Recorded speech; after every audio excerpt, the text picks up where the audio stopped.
The Flynn's keychain is here, and this time it brought our first ever Tron game, and that Tron game is Adventures of Tron for your Atari video game system, aka the 2600. Let's see, according to the box art, Tron has a tank stuck on his shoulder and a recognizer stuck on his head. This should be interesting. Let's go ahead and take Tron, or Adventures of Tron, pop it in my Atari 7800 Pro system, and see how it holds up today. Let's go to the game. Adventures of Tron was published by M Network and carries a copyright year of 1982.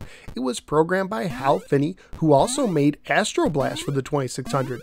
Adventures of Tron began as a port of the Intellivision game Tron Maze-A-Tron, but ended up being so different from that game that they renamed it. Mattel was also going to port Adventures of Tron to the Intellivision itself, but that fell through. So if Adventures of Tron did manage to get released on the Intellivision, it would have been an Intellivision game based on an Atari 2600 game based on an Intellivision game.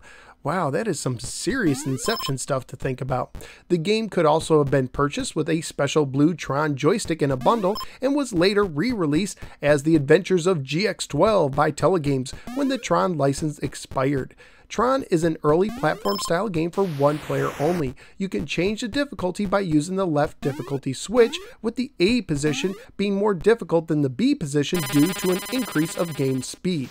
According to the manual, the goal of the game is to keep your man Tron alive and scoring points. How original. You use a joystick to move Tron left or right and the button to jump. Each floor has 2 bits floating in the air that you have to jump to collect, except for the third floor, which has 1 bit, and the Solar Sailor, which if you jump into just right, you can ride until you either get to the other side or press the button to jump off. Each floor also has elevators, which you can ride up 1 floor by pressing up on the joystick, although you can hold down on the joystick while you're going up to slow the lift down. Once you get to a new floor, you cannot use the elevators again until you cross the I/O beam in the middle. You can also press down to jump down a level and continue holding down to jump down multiple levels. You can also go down the I/O beam and hold up on the joystick to slow your descent. If you collect all 7 bits in a level, you can touch the I/O beam to go to the next level. However, this is not as easy as it sounds, as 3 types of enemies try to stop you, including the grid bugs, the recognizers, and in later levels, tanks, which can also shoot you. Contact any enemy or get shot by the tank and you lose a life. Lose 4 lives and your game is over. Scoring wise, you get 100 points per bit on the bottom floor, 200 points per bit on the second, 400 points for the bit on the third floor, and 800 points per bit on the top floor. You also get 2,000 points each time you reach a new screen. Graphically speaking, the game and all the characters look solid, and since this is an M Network game, there is no flicker. The sounds were also well done. The game is also pretty family friendly, especially since you never attack but only avoid. But I guess in a way you are stealing bits that don't belong to you. Naughty Tron, didn't anyone ever program you to know that stealing is wrong? At the time I researched on eBay, loose copies were going for $5 to $9, complete copies were going for $14 to $16, and new copies were selling for $14 to $24, and those prices include the shipping. So what did I think of Adventures of Tron? Well, it looked and sounded good, and I thought they made a good use of the Tron license, but I had some control issues with it. There were several times where I thought for sure I touched a bit when I jumped into it, but it didn't register, meaning I had to backtrack.